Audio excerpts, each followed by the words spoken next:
Hello guys, तो लौट आए हम लोग वापस एक और नई स्टोरी के साथ जिसका टाइटल है द इंडियन मम्मी।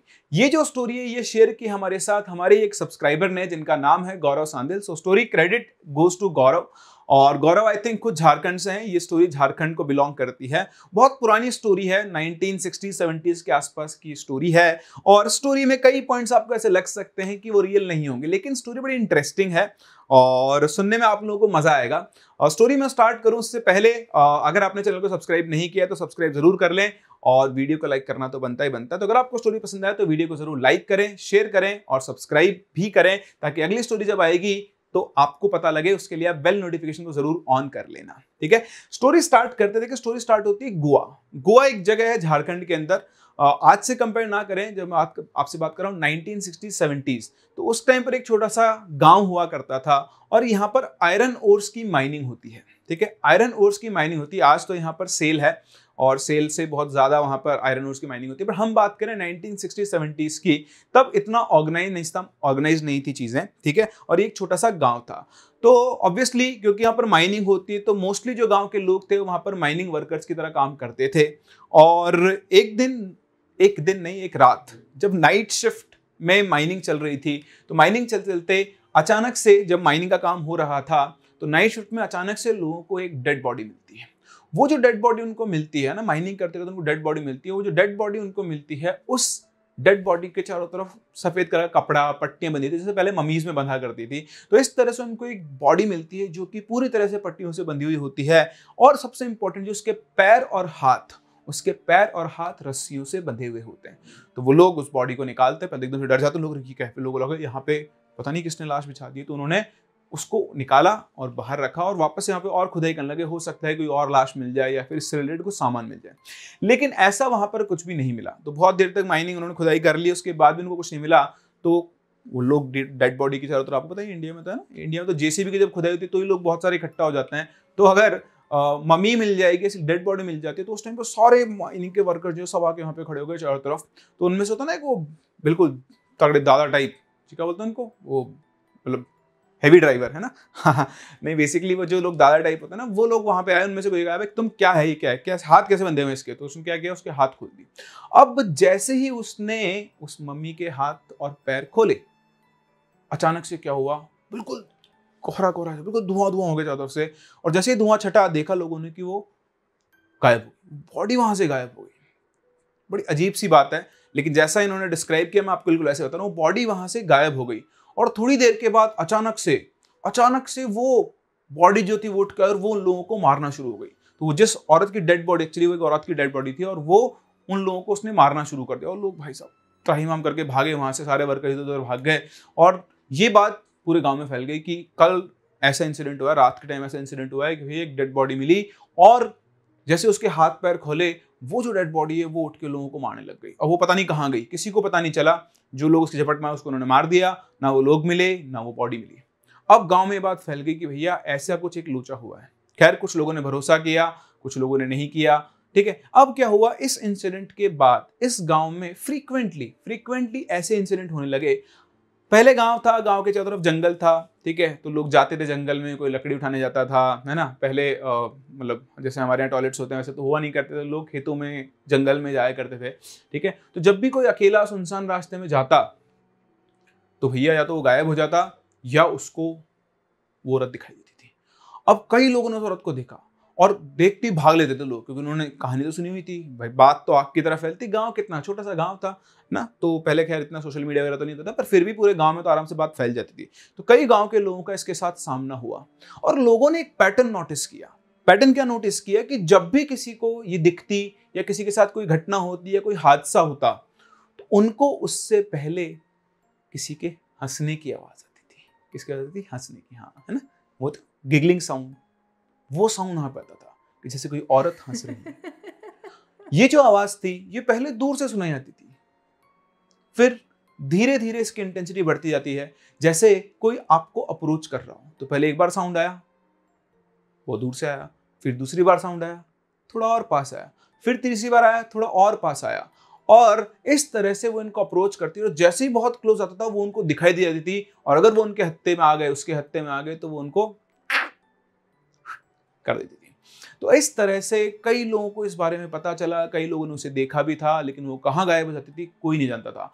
अब गांव के लोग शाम के टाइम तो कहीं जाते ही नहीं थे, गांव से बाहर जंगल की तरफ तो रुख ही नहीं करते थे, और सुनसान में जाने के लिए सबको मना किया हुआ था। तो ये जो स्टोरी शेयर की गौरव ने, गौरव के ही कोई रिलेटिव थे, तो मैं बेसिकली पूरा रिलेशन तो नहीं बता रहा हूँ आपको, बट हाँ, वहाँ पर एक फैमिली रहती थी जिनके जो मुखिया थे, मेन थे, वो थे श्याम, उनका नाम था मिस्टर श्याम। वो उस माइन के अंदर ही वर्कर थे। उनकी 2 बेटियां थी, एक का नाम था सीता, एक का नाम था रानू। एक की एज थी 12 ईयर ओल्ड और एक की थी 15 ईयर्स। तो जो रानू थी वो 15 ईयर ओल्ड थी। और एक दिन वो मतलब वो ना सुबह सुबह फ्रेश होने या जो दैनिक दिनचर्या होती है उसकी वजह से वो एक दिन घर से थोड़ा सा दूर खेत में अकेली चली गई। अब वो अपना फ्रेश हो रही थी, दैनिक दिनचर्या हो रही, अचानक से उसे किसी के हंसने की आवाज आई।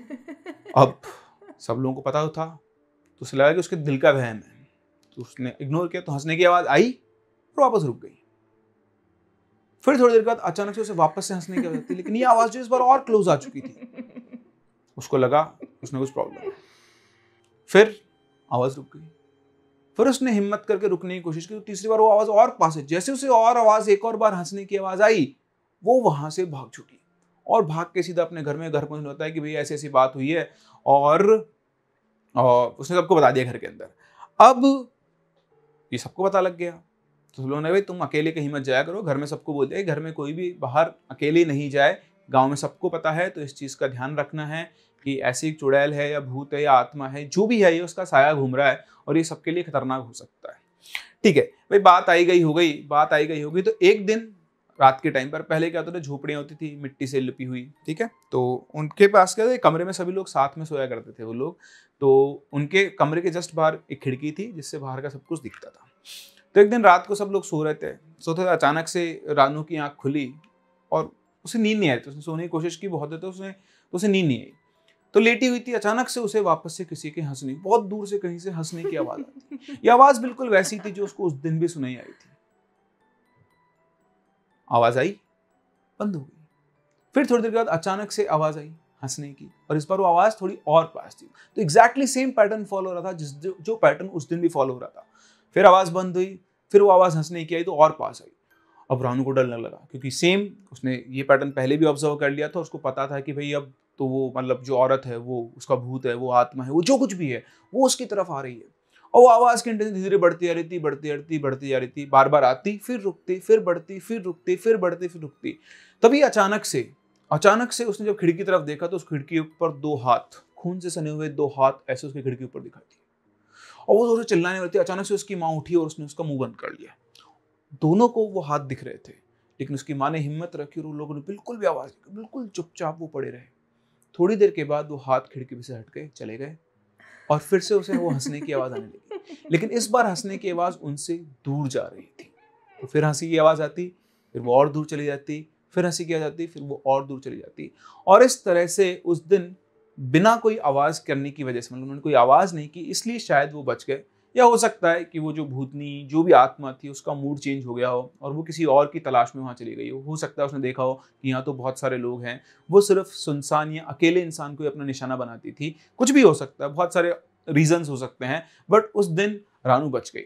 सुबह उठ कर उन्होंने सब लोगों को बताया। तो इस तरह से गांव में ये इंसिडेंट्स कई लोगों के साथ होना शुरू हुए। कई लोगों को वो दिखाई देती थी, कई लोगों के साथ वो मतलब इतना क्लोज भी एनकाउंटर हुए हैं लोगों के। तो गांव वालों ने क्या किया, को ढूंढना शुरू किया एक तांत्रिक को, बाबा को, जो इस प्रॉब्लम से, इस आत्मा से उनका छुटकारा दिला सके। तो बहुत ढूंढने के बाद उनको एक बाबा मिला। उस बाबा ने, अब जैसा उन्होंने स्टोरी मुझे बताया, कि उस बाबा ने उस भूत को पकड़ा, उसको एक किसी डिब्बे में बंद किया और उसको आइसोलेट करके कहीं भी छुपा के आ गए। ठीक है, लेकिन खैर जो भी हुआ, लोगों को उसके बाद वो जो उन्होंने पूजा वगैरह करवाई, उसके बाद ऐसा कोई एक्सपीरियंस नहीं हुआ। उसके बाद से सब कुछ वहाँ पे नॉर्मल चल रहा है। लेकिन जब इन बातों की तह में पता किया गया कि एक्चुअली क्या हुआ था, वो बाबा ने ही शायद कोई जंतर मंतर तंत्र कैसे भी करके उन लोगों को बताया कि भाई ये जो औरत थी ना, ये मतलब ये बहुत पुरानी है। मतलब बेसिकली जब यहाँ पर कुछ नहीं था, आदिवासी रहा करते थे, तो इन आदिवासियों में एक औरत थी जिसे काला जादू आता था। तो उसने क्या किया था, काला जादू को यूज करके उन आदिवासियों की मुखिया को मार दिया था। तो जब लोगों को ये पता लगा कि इस औरत ने जादू करके मुखिया को मारा है, तो उन लोगों ने क्या किया था, उस औरत को बांधकर, पट्टियों में बांधकर और उसके हाथ पैर बांधकर उसे जमीन में जिंदा गाड़ दिया था। तो जब उसको गाड़ा गया तो उसने उस टाइम पर इन लोगों से कहा था कि तुम आज मुझे यहाँ पे गाड़ रहे हो, लेकिन मैं दोबारा आऊंगी और तुम लोगों में से जो भी मुझे मिलेगा, जो भी यहाँ पर रहेगा, मैं उसको छोड़ूंगी नहीं। तो खैर वो आदिवासी तो पता नहीं कब चले गए कब नहीं, लेकिन उसको जब निकाला गया बाहर और उस टाउन में जो लोग रह रहे थे तो उसके लिए तो वही वो आदिवासी थे, और उन्हीं को वो एक एक करके जहां पर भी उसे कोई सुनसान में मिलता था वो उनको मार देती थी। तो ये थी कहानी उस इंडियन मम्मी की जो शेयर की हमारे साथ गौरव ने। अब इसमें बहुत सारे मतलब बेसिकली बहुत सारी क्या बोलते हैं उनको, है ना, वो डॉट्स हैं जो कनेक्टेड नहीं है, ठीक है। बहुत सारे ऐसे क्वेश्चंस हैं जो आपके दिमाग में आ रहे होंगे। ऑब्वियसली क्वेश्चंस आएंगे क्योंकि ये स्टोरी, मतलब ये जो इंसिडेंट है, हमें से किसी ने एक्सपीरियंस नहीं किया है, बहुत पुराना है। तो होता है ना वो टेल्स चली आती है, दादाओं मामाओं नानाओं के टाइम की कहानियां, तो वैसी कहानियां शायद इनको भी किसी ने सुनाई है। बट हाँ, इंटरेस्टिंग थी। अगर ऐसा कुछ हुआ होगा तो बहुत ही खतरनाक है। और अगर आप लोग ऐसी जगह पर होते और आपको ऐसा एक्सपीरियंस होता तो आप क्या करते, कमेंट्स में लिखकर मुझे जरूर बताना। जो आपके दिमाग में क्वेरीज हो वो भी आप कमेंट्स में लिखकर बता सकते हैं। और अगर आपके पास कोई स्टोरी है तो आप शेयर कर सकते हैं वो स्टोरी मेरे साथ princeofchemistry22@gmail.com पर। मुझे आपकी स्टोरीज का इंतजार रहेगा। अगर आपकी स्टोरी यूनिक है, अगर आपकी स्टोरी के अंदर वो इंटरेस्टिंग पॉइंट्स हैं, वो टर्न्स हैं, वो ट्विस्ट है, तो मैं आपकी स्टोरी जरूर शेयर करूंगा अपने चैनल के ऊपर। तो बने रहे मेरे साथ, हम लोग मिलते हैं अपनी अगली स्टोरी में।